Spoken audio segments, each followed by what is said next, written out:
This is the story of a once happy couple, a happy couple torn apart by modern art.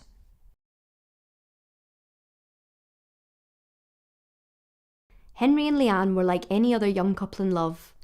That was until late last year when all of their dreams were answered and they won £8 million on the national lottery. Or, to be more specific, Henry won £8 million on the national lottery. We'll let Leanne pick up the story from here. Oh, we were made up. Yeah, that was it really, you know. All our dreams would come true. And we could do anything, go anywhere. It was all set up for us. The couple had a holiday booked in Mallorca around the time of their win, and despite their good fortune, decided to stay in the modest 3-star hotel that they had already booked. I did think it was a bit strange, but Henry had said to me that we need to be careful on how we spend the money. You know, think about it. Make sure we spend it wisely. After their holiday, Henry and Leanne came back to their modest 2-bedroom house in Liverpool, where Henry, a carpenter, said that he wanted to continue his work as he actually enjoyed his job. It was around this time that Leanne claims Henry began acting strangely. I mean, I was speaking to him one night and I'd said to him, oh, I think he should be investing the money, you know, in stocks or whatever they are. And he said that he has a plan, an idea, and that I should leave it to him. So I did. At this point, we will pass over to Henry to continue the story. I like art. I always have. It gives me something. You know, great art can do anything to you. Anything. That's why I bought the painting. At the end of last year, a work by French artist Herman Quatreau came up for auction at Sotheby's. The painting, This Wretched Life, was long thought lost by many people who now consider Quatreau to have been a genius and not just an absolute gobshite. I love Quatreau's work. I always have. And she knew that when we got together.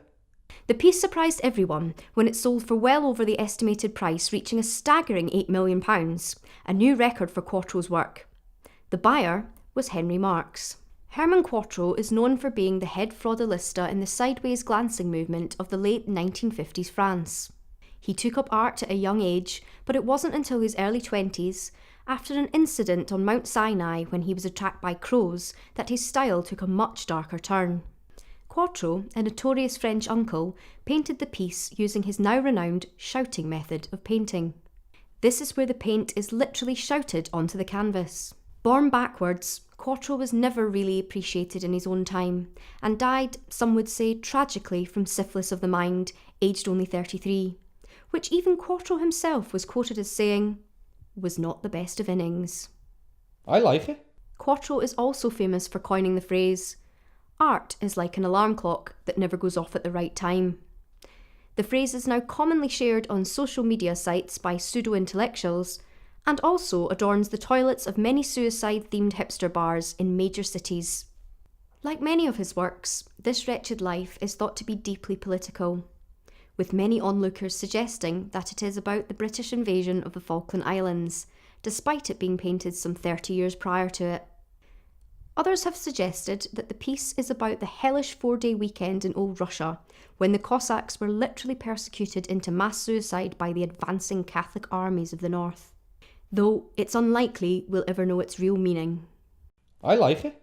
In his early 30s, Quatreau, in salute to his hero Van Gogh, cut off his own penis and sent it to a random woman from the Parisian phone book. He claimed that this was to prove that it's impossible to fall in love with someone that you have never met. Despite the stunt gaining Quatreau's small notoriety, his life ended shortly after, with drink and drugs playing a painfully obvious part in his demise. Upon his deathbed, Quatreau is thought to have said that death is nothing more than being here 1 minute and then being gone the next. He is buried just a short hour-long drive from Père Lachaise Cemetery in Paris, along with his other heroes, Balzac, Oscar Wilde and Jim Morrison. It's horrible, isn't it? Well, look, you can't say, isn't it horrible? It's really not my place to comment on that. I like it. I like art. Oh, Henry, why couldn't you have bought something else like the Mona Lisa? You were something nice. Well, I couldn't afford it. Oh, jeez, you know what? You didn't pay off this mortgage. Well, we might be dead in 10 years. What has that got to do with anything? Well, it's true. Oh,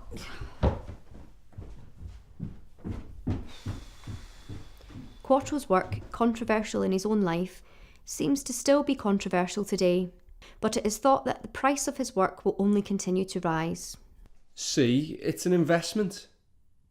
I'm not going to sell it, but... Sadly, the painting seems to have drawn a wedge between them. I can't even watch TV anymore.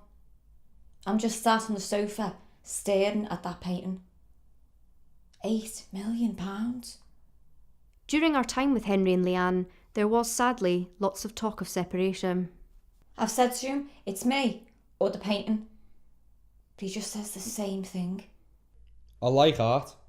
During the making of this documentary, the couple eventually asked for some privacy to sort out their issues, which was something we obviously obliged to.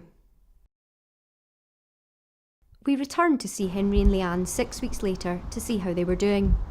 Sadly, we found out that Leanne had moved out and Henry was now living alone with the painting.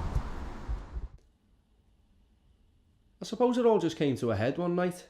She came home drunk. Probably had her mates chatting in her ear all night. She tried to attack the painting with a bread knife.